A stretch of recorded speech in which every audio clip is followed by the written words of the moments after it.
Welcome back to the She Thrives Influential Women podcast. I am your host, Lori Murphy, and I am an empowerment coach for women. It is so good to have you all back. Let's just take a moment and let's just take a slow, deep breath in and just get ourselves to a place of Zen and total calm. And on the count of three, take a deep breath in with me. 1, 2, 3. Exhale.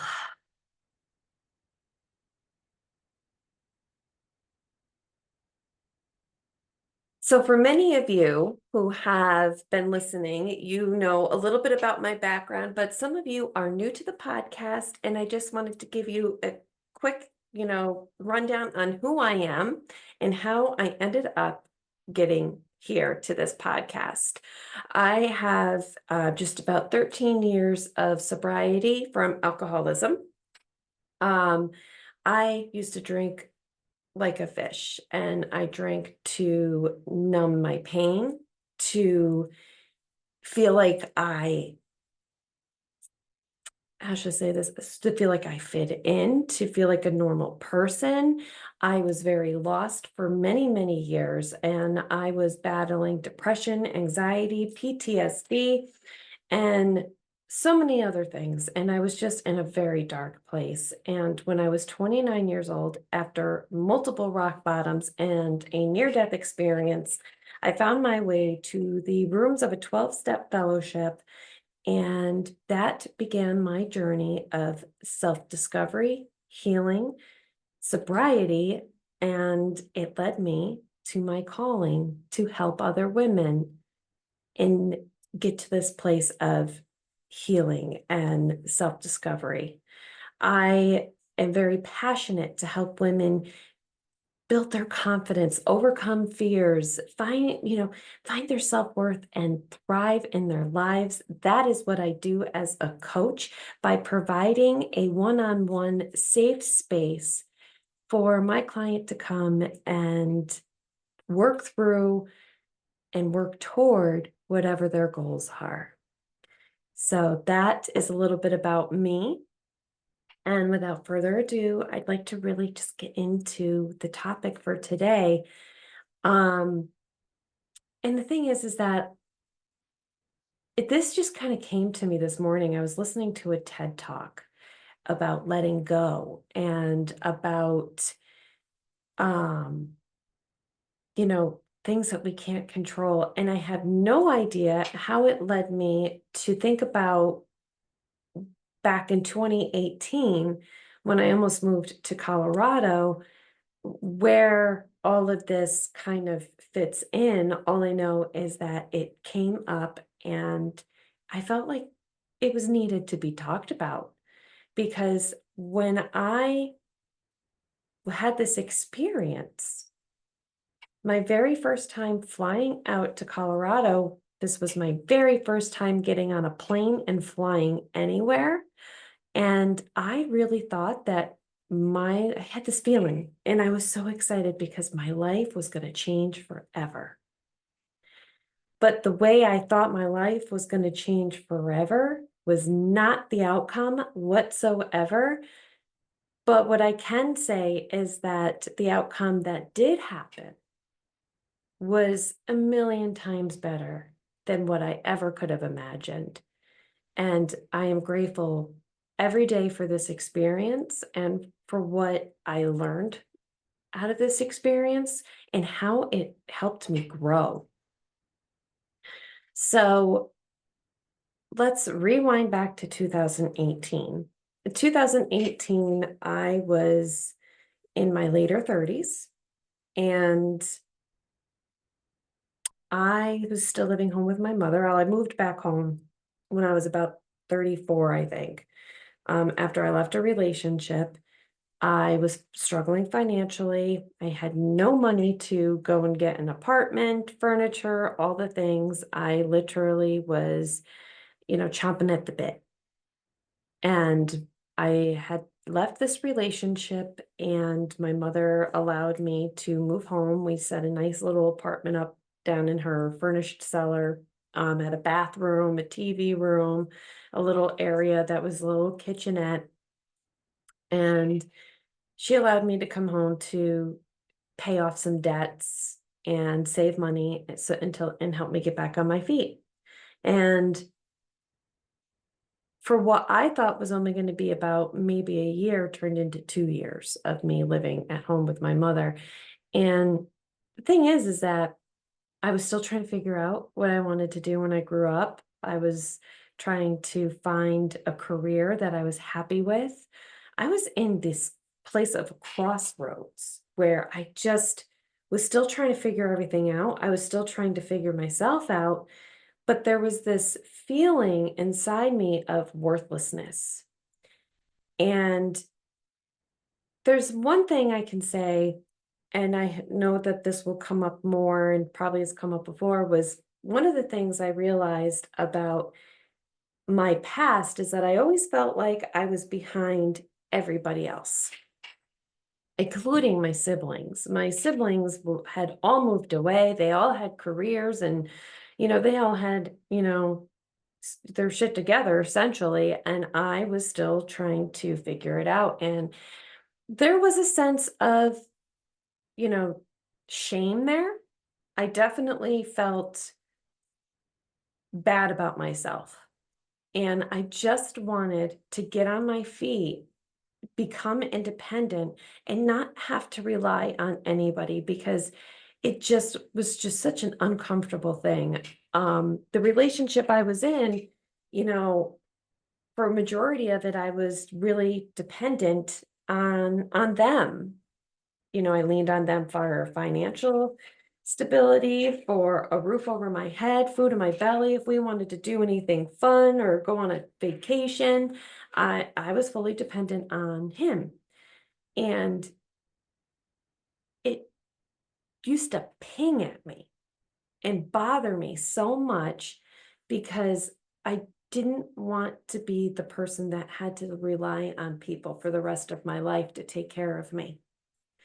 And it definitely made it difficult for me to love myself when I was in that place. Now, during the time I was home living with my mother, I certainly was on this journey of discovery, right? Like I was really starting to discover who I was. I was starting to really learn about the things that made me happy, made my heart sing. I learned that I could paint and I was, really into painting landscapes and creating beautiful, paintings. And I started to sell them. And let me tell you something, I never thought in a million years that I had an artistic bone in my body, but it turns out that I was incredibly talented and people really liked my paintings. I was having people reach out to me asking if I would paint, specific designs for them and all the things. And it was incredible. And I was learning that I loved to hike. I was really starting to get into my health and wellness and starting to take care of myself. And at that point, I probably had lost about 90 pounds. And I was happy in that sense. But there was still this part of me that was very much ashamed of myself. And I just wanted to be able to stand on my own 2 feet and not feel like I was hopeless. I didn't want to be hopeless anymore. I wanted to get caught up with everybody else around me. I didn't want to be, my mid to later 30s living at home in my mother's basement and still trying to figure out what I was going to do with the rest of my life. And at this point, I got back into my career in dentistry after leaving it for a couple years. And because I really felt that at that moment really was what I was supposed to be doing. And I think the main reason why is because I was really struggling with doing, admin work. Like I really did not like being an administrative assistant. And that was the work that I was doing and I hated it. I hated sitting at a desk behind a computer screen in a cubicle. I hated every minute of it and not helping people and being of service the way I knew I was meant to. So I was like, I really feel as though I need to go back into dentistry because I was good at it. Like I was good at my skill set. I was good at it. So I'm going to go back to it. So, which I'm really glad that I did because it definitely was a game changer in where I was financially for sure. Um, so it was probably about this time of the year, actually. It was this week, actually. It was only because, I saw some pictures of on Facebook memories of being out at the track with my girlfriends, the Saratoga racetrack. We were up in Saratoga. We were wearing the pretty hats and the pretty dresses, and we were having the time of our lives. And all of a sudden, I started getting comments on my Facebook page from a friend of my sister's who I had met around the time of her wedding, and he lived out in Colorado.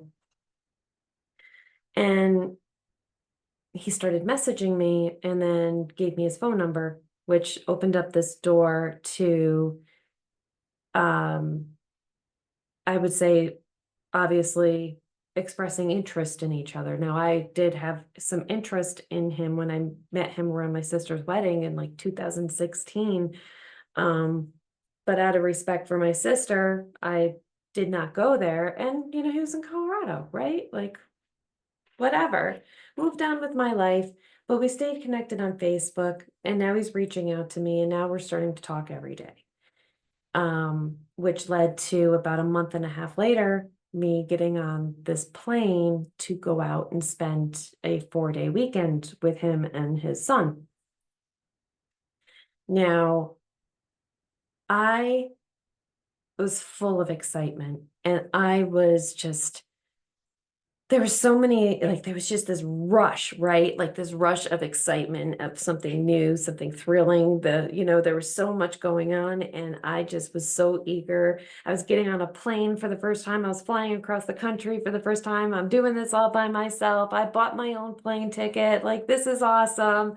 I'm going to go and we are going to hit it off, and it's going to be happily ever after.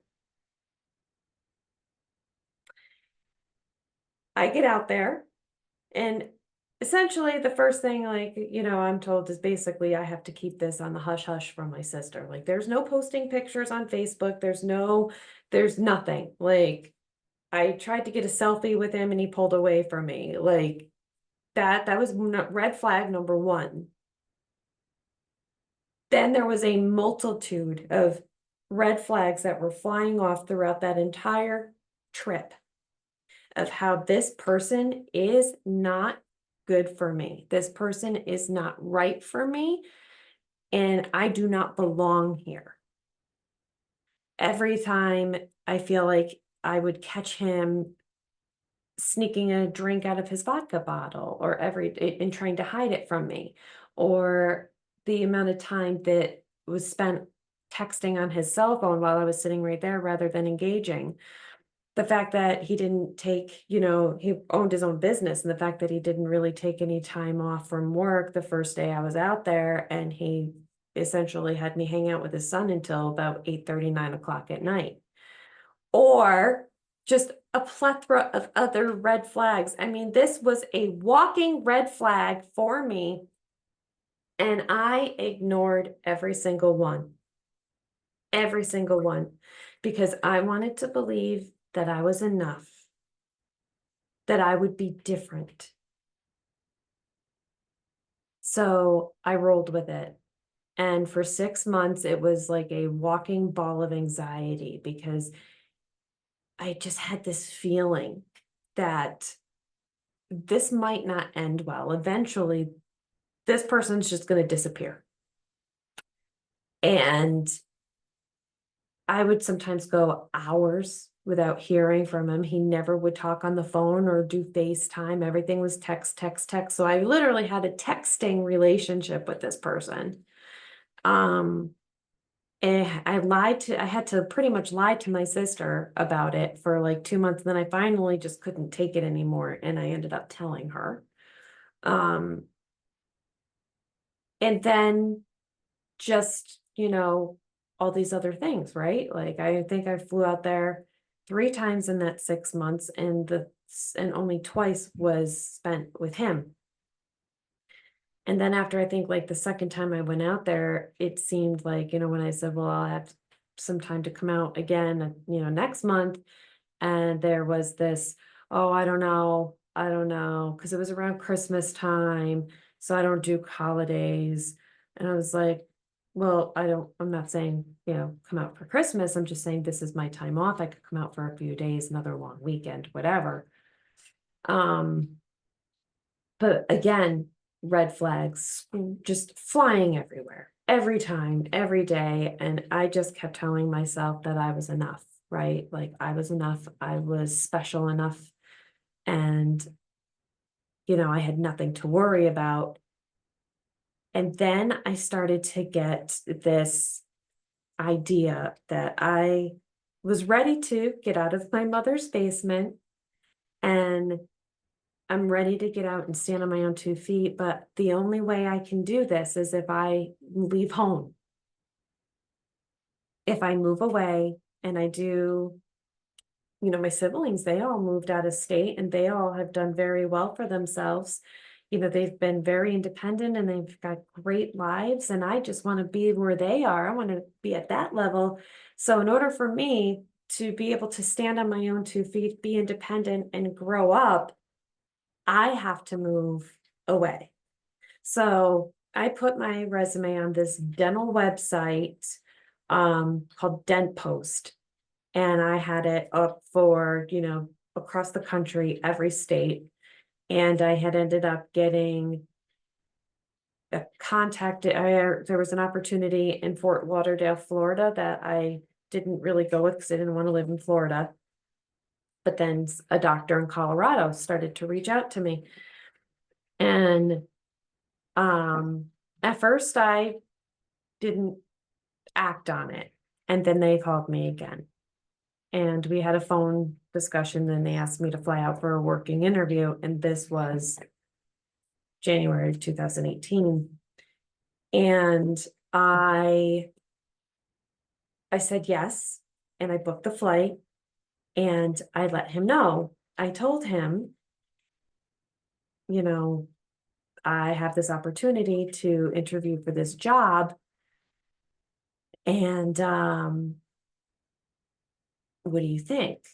And of course, this person was just not happy, was not happy with it whatsoever. Absolutely not. And I was just like, well, I am stubborn, right? Like, this is what I want. This is what I'm going to do, regardless if you like it or not. I'm really not coming out there for you, but whatever. So, like I said, I booked the trip. I'm planning on going. I got a, rental car, all the things. And at this point, this person is now backing off from talking to me. I'm hearing from them less and less and more scarce. And then one day I get a phone call from my sister, which turned into an argument. And now I'm having a conversation with him on the phone. And, he's just like, I have a lot going on in my life right now and all these things. Said, I booked a hotel. I plan on staying there. But if you want me to stay with you, I have until Tuesday to cancel. No, it's just right now is not a good time. Okay. I care about you. You mean a lot to me. He's, blah, blah, blah. That was, the conversation ended, and that was the last I talked to him. And I still went. I actually ended up having 2 interviews at 2 different offices. Both of them offered me a job. I accepted the one job from the doctor that reached out to me through Dent Post. The doctor flew out there to see and all of that. And I was going to Colorado. I put a deposit down on an apartment. I was moving. Give me a couple months, give me till April, I'll be here. After that, I feel like everything around me started to crash.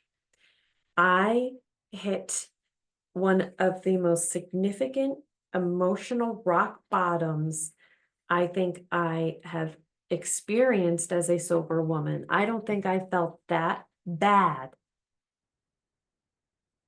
I think the last time I had felt that bad was when I had first gotten sober. I was in so much pain.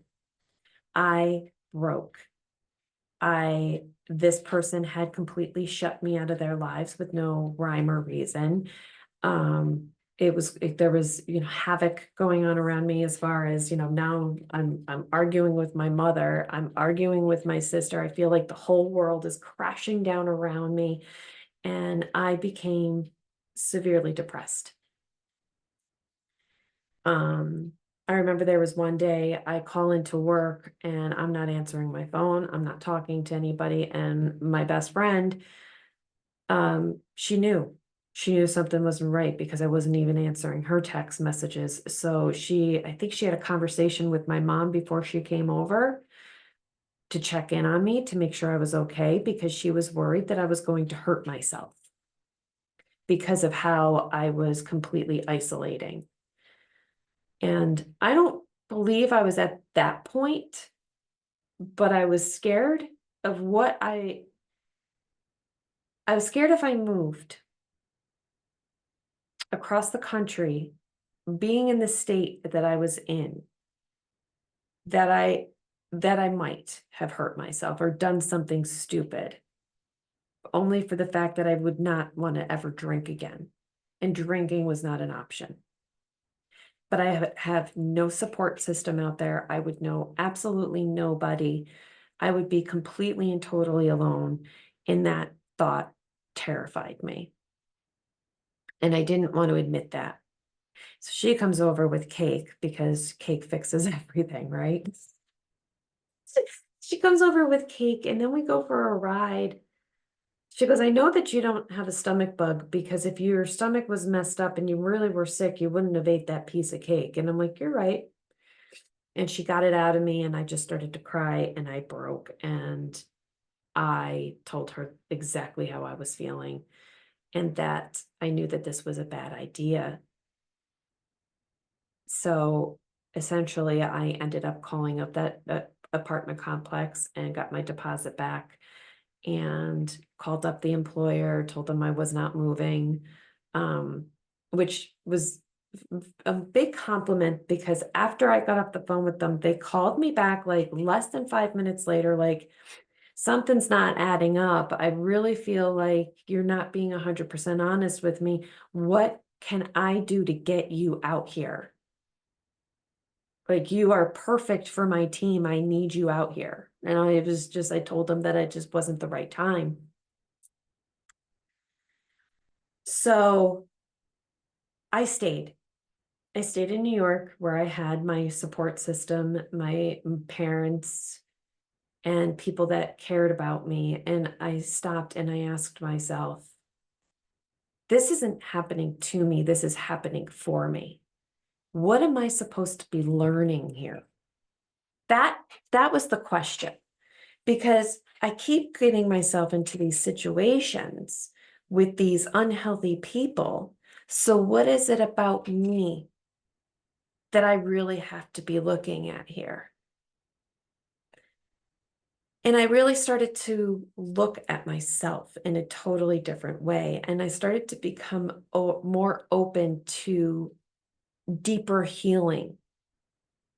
And in that process, not too long after all of this happened, while sitting with a group of friends talking about the Me Too movement, because it was about that time where all of that was going on, and I ended up remembering my experience. And I told them my story. And I said, the funny thing is that I blocked that out for the last 20 years, and that I didn't, that just came back to me. It just came flushing right back to me. It was like boom. And they were like, I go, I just remembered that while sitting here. I've been blocked for 20 years. I've never told that story because I forgot about every detail until that moment. And, they're like, it's so good that you're with us. And, we were taught, I was in a safe place and I was in a good spot to be able to share this with trustworthy women. But the problem is that those flashbacks didn't go away.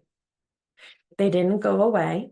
And I remember there would be moments where I was sitting in my apartment, because that's something I forgot to mention is that I did end up moving out of my mother's house and got an apartment 10 minutes away from her in New York, stayed here with my family and friends and all the things. And I got on my own 2 feet without having to leave the state and without having to leave the people I loved.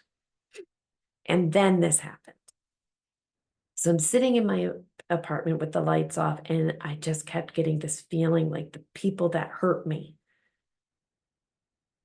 were going to come barging in.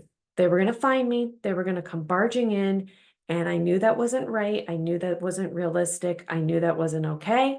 And I instantly got in contact with some people that were able to direct me in the right place for help. And I went to therapy for trauma and had EMDR. And I really started to dive deeper and deeper into the things that I had been carrying for over 20 years. And it it released so much, and it helped me really see how worthy I was of real true love, that I was a good person, that I was smart and I was capable. I learned so much. And in the year that I was in this therapy, I was led to my calling as a coach because I was still working with that therapist. And I remember going and telling her, and she's like, "You're going to make an amazing coach." She goes, "I really believe that you should do this." And I learned things about myself that helped me understand why I was always looking for the thrill and the excitement and that fairy tale. Because the thing is, it's like you look at, the Disney movies with princesses, right? And like you look at Cinderella, and she went from scrubbing, the taking care of her stepmother and stepsisters and, cleaning the house and being the maid and having absolutely nothing. And all of the sudden, Prince Charming comes and puts her the glass slipper on her foot, and she's a princess, and they go off living happily ever after. It was almost like Prince Charming came and saved her, or like Snow White. And when the prince comes and wakes her up that she's supposedly dead, and now she has been saved. I was waiting for somebody to save me from my pain.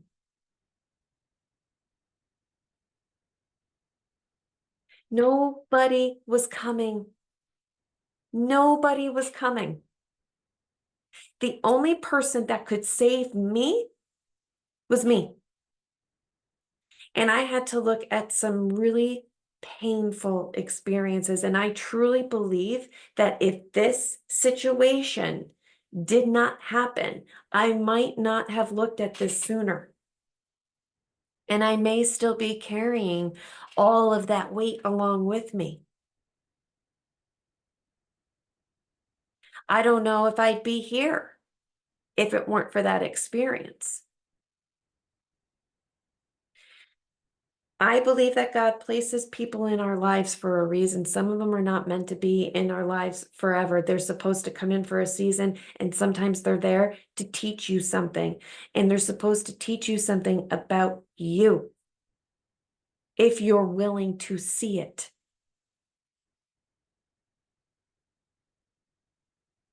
I would not be here in this moment talking to all of you if I had taken my life in a different direction. I think that if I did go to Colorado, I would have struggled immensely. And I think that I would have eventually got out of it, you know, I think I would have eventually found my way to getting the help. I knew what to do to get the help I needed. Um, but I think it would have been really, really, really hard because the thing is that when we are in a dark place and we start going into a place of isolation, sometimes it's really hard to get ourselves out of it. And it's the people that we love and our support system that check in on us and help get us out of ourselves by, hey, let's go to lunch, or hey, let's go for a ride, or let's go for a hike. You know, you're good people, the people that have, they know, they know that you isolating, not normal. I had people here that could recognize when something wasn't right and were able to help wake me up and bring me back to the light. They couldn't save me. They couldn't heal me. I had to heal me. And not only would you know, if I took a different path, I made a different decision, I wouldn't have gotten to experience some of the most amazing things here in New York with my friends. Because then I really got into hiking mountains, the Adirondack Mountains, and seeing some of the most beautiful sights I have ever seen. And they're literally only a driving distance away. I wouldn't have been able to have the time with my cousin's little kids that used to come sleep over my house all the time. I wouldn't have been able to have those moments. I wouldn't have been able to have, you know, I would not have gotten to reconnect with my husband. My husband and I were friends when we were 14 years old, and then life took us down our own dark paths, and our healing and recovery brought us together. We reconnected. We started hanging out as friends. Next thing you know, like turned to love, and boom, there's a rock on my finger. I'm married and I have a house, a husband, two cats, and we get to go to his family's camp every weekend and make beautiful memories. Is it always easy? No, but we learn something new about ourselves and each other every day. I wouldn't have this. I wouldn't have my husband. I wouldn't have my cats because I didn't have them back then. I wouldn't have my sassy girl who was just on the back of my chair or Misty. I wouldn't have been able to be here when my grandmother took her last breaths. I wouldn't have been here for my family through that. I would have missed out on so much if I made that choice.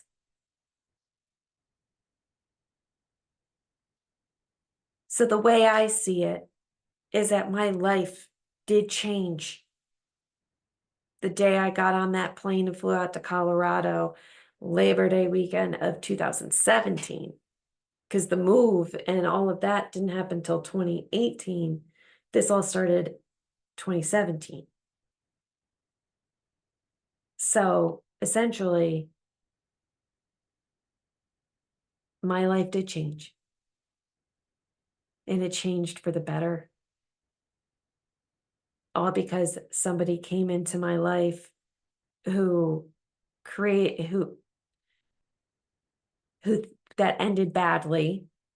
Things did end badly and painfully, but it gave me the opportunity to really look at the things that I wasn't looking at, the the painful things that I've been blocking for 20 years, and what led me to um look for a fairy tale.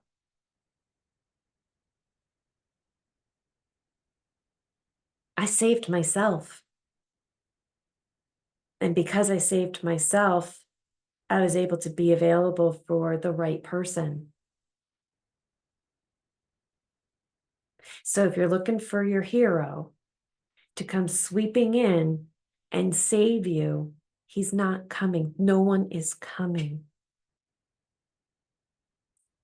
You are the only one responsible for you. You are the only one who can be responsible for your healing. You are the only person that can change you.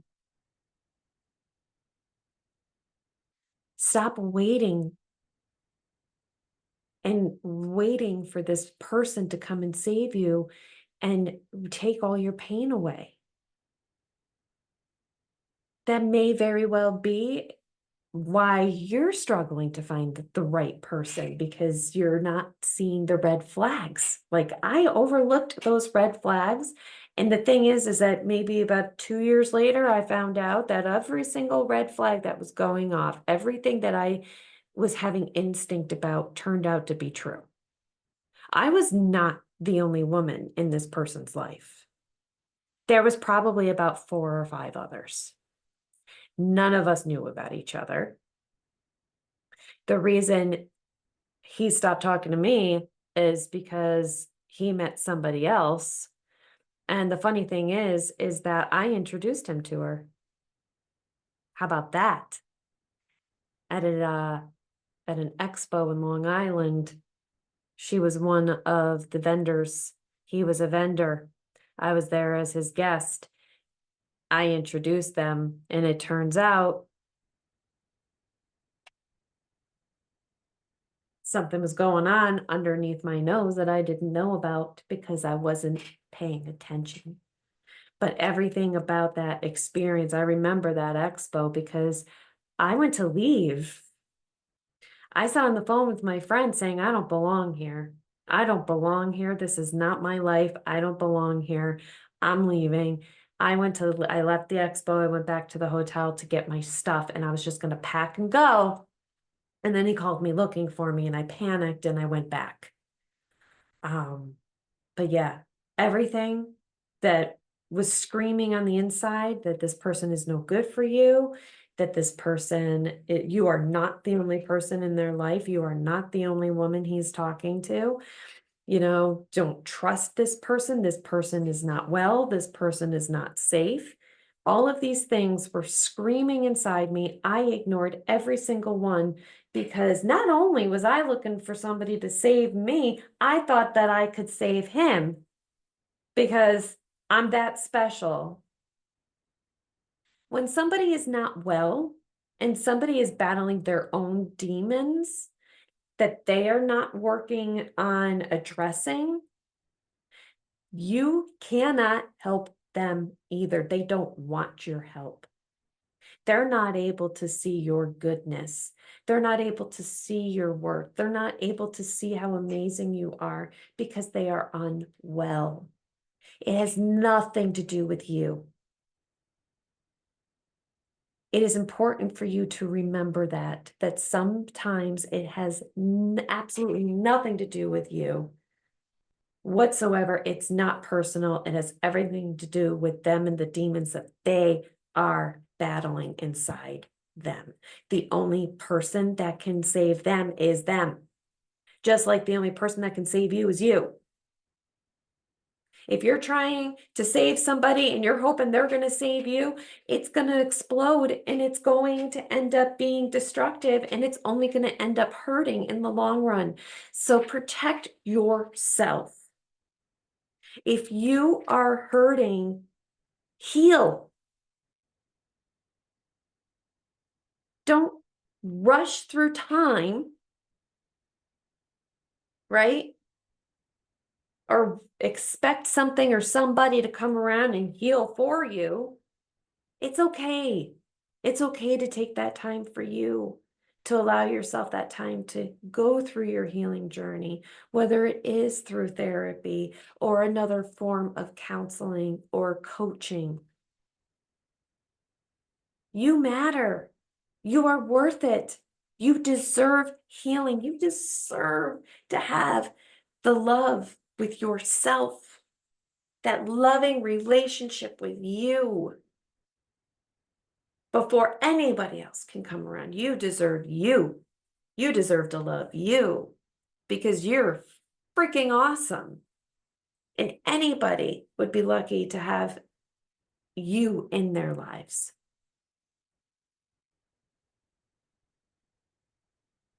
Take it from me.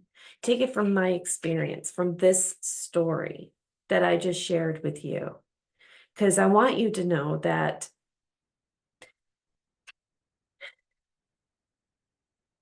I have been there. I was that person. And I, I still have things that I have to work through every day. I'm not perfect. It's a journey. But I have ignored so many red flags. And the thing is that I would say that I had a relationship in between that person and my husband.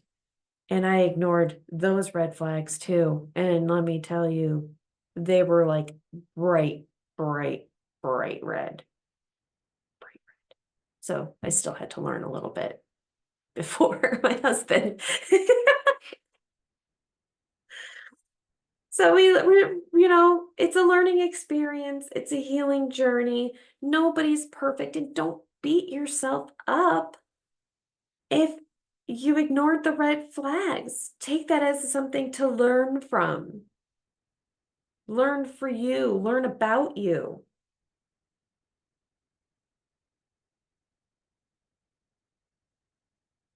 Life is constantly teaching us. This is stuff that we don't learn in school. This is not the stuff that you're going to learn in college or in high school. This is something that life is going to teach you. Life is always going to throw you lessons. So I would suggest that instead of asking yourself, why is this happening to me? Ask yourself, why is this happening for me? What is the universe? What is God? What are they trying to teach me? What am I supposed to learn here? And take the time to learn.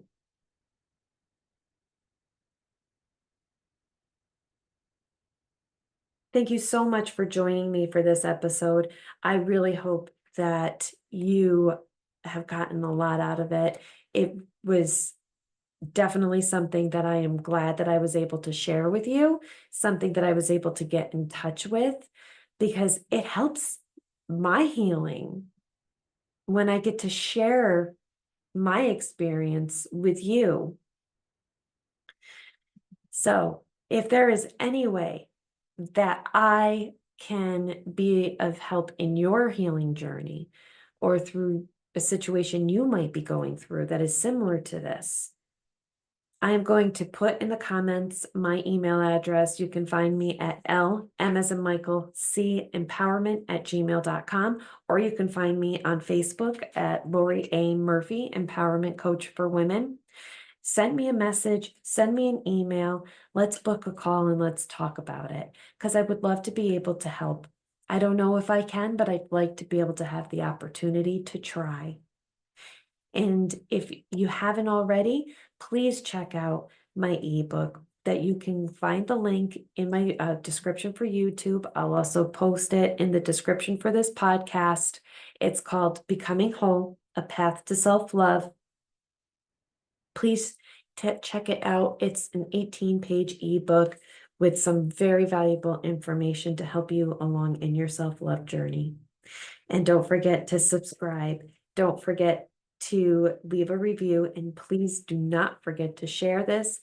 Every time you share this podcast, every time you leave a review, that just keeps boosting this podcast up for somebody else to hear. And also, when you subscribe, you never miss another episode. The next episode will air on Friday. I have an awesome new guest. I cannot wait to announce the guest that's going to be appearing on this awesome podcast on Friday.